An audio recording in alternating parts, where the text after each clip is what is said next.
stakeholder in the economy. It is the economy. Senator Gallacher. Oh, thank you, Mr Acting Deputy President. I rise to make a Senator's statement on a very pertinent issue relating to the state of South Australia. And, you know, of recent times, South Australia has had an inordinate amount of discussion about renewable energy, the cost of electricity, the cost of business of electricity, the cost to consumers of electricity. And I suppose to sum up my position, Mr Acting Deputy President, is I'm in favour of all renewable energy and all energy supplies that makes it cheaper for a pensioner. I'm not in favour of an impost on a low-income or pensioners' bill going up. And we have come through a situation in South Australia over many years where we had brownouts, blackouts, periods in hot summers with no electricity. Very, very distressful for the community, business and the like. And we seem to have moved away from that. But now we've got a situation where we don't have a brownout or a blackout. We have an inordinate spike in the cost of electricity. An inordinate spike. It's so bad that the cost of generation, large companies approached the South Australian Energy Minister and Treasurer and said, we need to do something about this or we're going to actually close down our operation because we can't afford the cost of electricity through the national electricity market. And over the last couple of parliaments, I've had the opportunity to travel and look at energy in Japan, Korea and a number of other places. And basically your baseload power generation is nuclear, probably not going to happen in Australia in the short term, hydroelectric and base power stations run by coal. Now what's happened in South Australia is we've lost our baseload power operator in terms of the Lee Creek mine is shut down, the Port Augusta generation facility shut down. We're totally reliant on renewable energy and gas. And a constituent said to me, we have a hydroelectric scheme in Australia. And I said, certainly we do. The Snowy Hydro is well known and well loved. It's deep in the icon status of Australia's psyche. You know, hundreds of thousands of migrants built the place. So we had a bit of a look at that and just did a cursory examination of the Snowy Hydro scheme. And you would think it's clean, it's renewable, there's no emissions, it's cheap, it's paid for. 13% ownership is the Commonwealth Government. 68% is the New South Wales Government, and the balance is Victoria. So you have a bit of a dig in and you say, OK, we've got this community asset, well paid for, taxpayers' dollars, clean, green, cheap to run. Let's have a look. Let's have a look and see what it actually does. Now, nominally, we know the scheme consists of power generation of 3,950 megawatts. If this was running at full capacity year-round, then the produced power would be 34,602,000 megawatt hours, or 34,602 gigawatt hours. Now, Mr Acting Deputy President, according to Snowy Hydro, they produce on average 4,000 gigawatts of electricity per year, which means they're running at a capacity factor of 13%. 13%.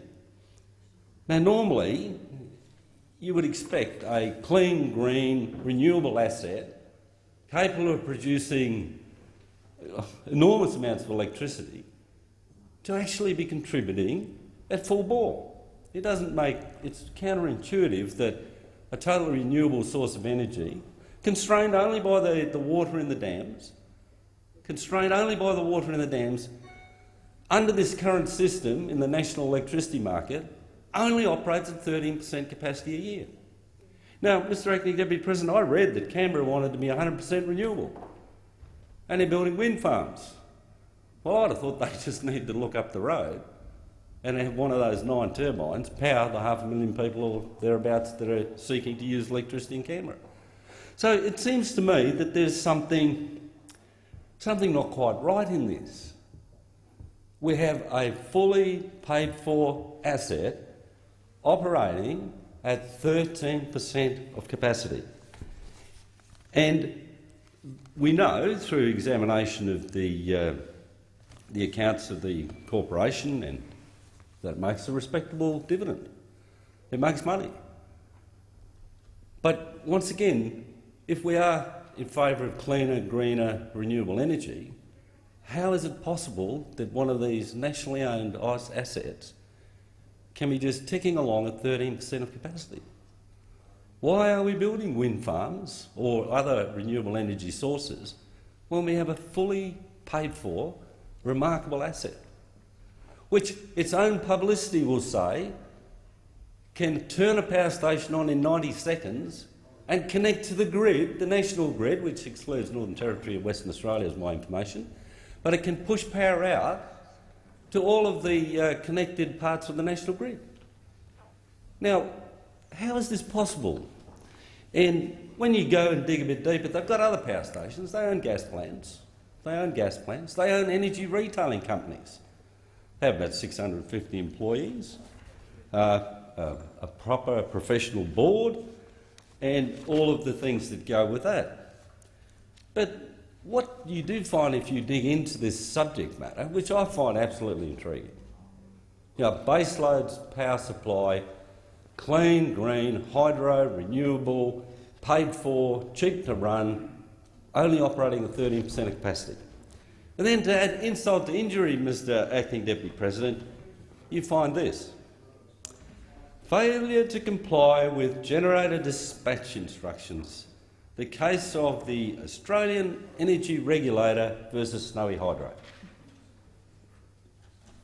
The Australian Energy Regulator took a Commonwealth, New South Wales and Victoria-owned entity to court and prosecuted them for what appears to be an attempt to profit out of the national electricity market.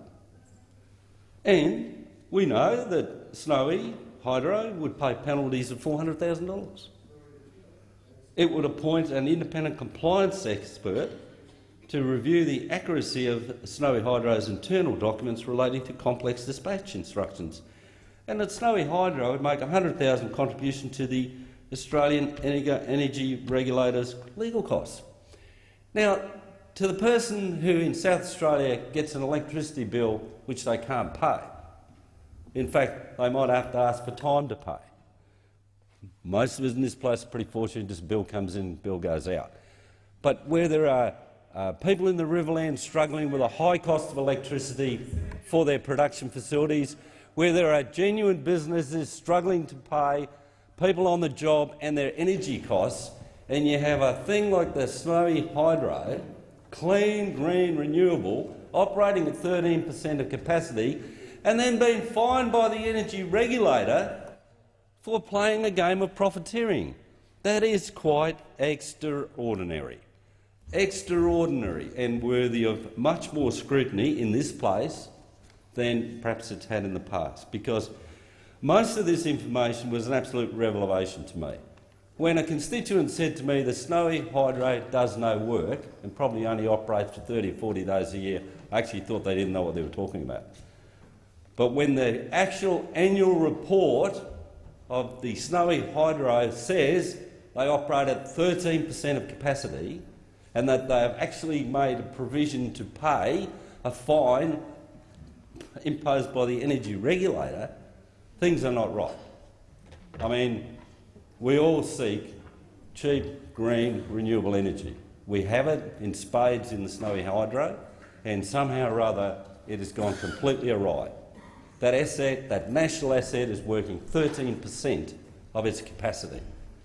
People are suffering in South Australia and other parts of Australia from extraordinarily high generating costs. The spikes go up to $10,000. From $20 to $40 a megawatt is my understanding. These terms are not, I'm not totally familiar with these terms, but $20 to $40, the spike can be as high as $10,000. Why isn't this asset brought in to mitigate those things? Why isn't this asset, a government-owned asset, an Australian people-owned asset, mitigating the effects of these energy price spikes? Because the reverse seems to be true. It is alleged that they're actually taking advantage of those price spikes to maximise their profits. It's quite a conundrum, and I'll have further to say on it. Thank you, Senator Gallacher.